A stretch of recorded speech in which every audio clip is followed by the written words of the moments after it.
Allez, c'est parti. Alors là, je suis en train de remodifier la cartographie par rapport aux différents paramètres qu'on a logués un petit peu plus tôt.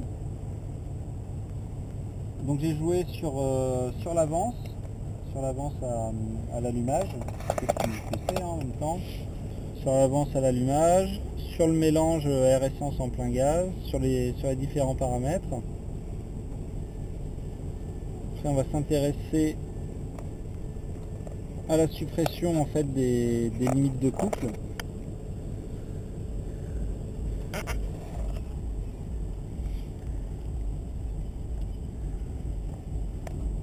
Limite de couple, ainsi. Donc là on touche à... On est vraiment dans la cartographie, au limitateur de vitesse. En fait, il faut Oui. bien faire attention à la limite des pneus, donc il est limité à 158 km/h. On va passer à 512. Ça devrait aller 512 normalement. 512 km/h pour un H2, supprimer, mais je pense qu'on est bien. Je mets le max.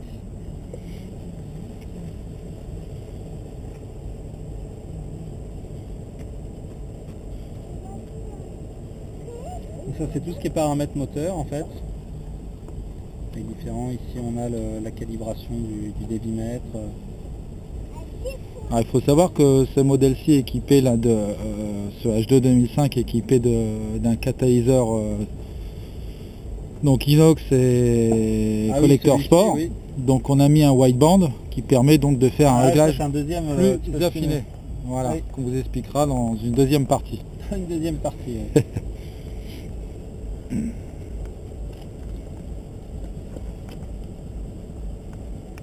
Donc là, Brice, explique-nous concrètement, enfin là, que tout le monde comprenne ce que tu fais, parce que sur les mutations de couple. Et après, on a tout ce qui est paramètres de boîte. Alors comme c'est une boîte 6 vitesses, c'est compliqué. On a tout ça comme ça, c'est rien que les tableaux des boîtes. Donc là, par exemple, c'est la vitesse de passage en fonction de quelle vitesse, par exemple de la première à la deuxième, en fonction du pourcentage d'accélérateur. Par exemple, quand on est à 50% de l'accélérateur, la deuxième va passer à 31 km/h. D'accord. Lorsqu'on est à 25% de l'accélérateur, la deuxième va passer à 14, la troisième va passer à 28. Donc on peut jouer sur les rapports de passage. Alors on voit qu'il y a des choses étranges. Il y a des creux. D'origine, il y a des creux. Comme c'est la 4.3, la 4.3 en fait ne passe jamais. C'est-à-dire qu'on va être en quatrième vitesse, elle va passer la deuxième vitesse. Avant de passer, ça c'est la courbe de la deuxième vitesse, avant de passer la 3. Ok, C'est un donc peu dommage de faire 4-2, c'est-à-dire que c'est un peu tout sur rien d'origine. Du coup on va un peu affiner tout ça pour que ce soit vraiment... voilà, donc ton travail, Brice, c'est de gommer tous ces aspects négatifs voilà. d'origine. Et après on a des choses... par exemple, si on a l'impression c'est pareil, hein, c'est les mêmes boîtes sur les Corvettes ou les Camaro. Donc là on a un paramètre, parmi les dizaines de milliers de paramètres. Quand la vitesse passe, par exemple quand il y a une vitesse, le couple du moteur est coupé et arrive progressivement. Donc c'est moins grave sur le Hummer, mais par exemple sur les Camaro, quand les vitesses à palette, quand on passe une vitesse au rupteur, le moteur se coupe en fait et est bridé avant de relancer.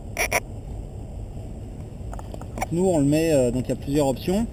Il y a par exemple là le couple arrive progressivement, là il arrive rapidement, et moi je le mets en immédiat. Mais immédiat que lorsqu'on est à plus de 50% de pédale d'accélérateur. Quand on est à fond, quand la vitesse passe, je peux faire le bruit, ça fait même plutôt que le bruit comme ça qu'on entend. Quoi. Voilà.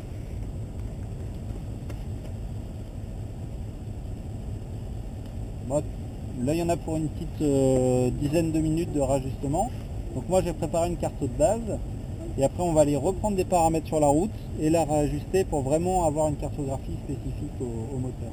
D'accord, donc on se donne rendez-vous dans une dizaine de minutes. Dans une dizaine de minutes. Allez, rendez-vous dans une dizaine de minutes.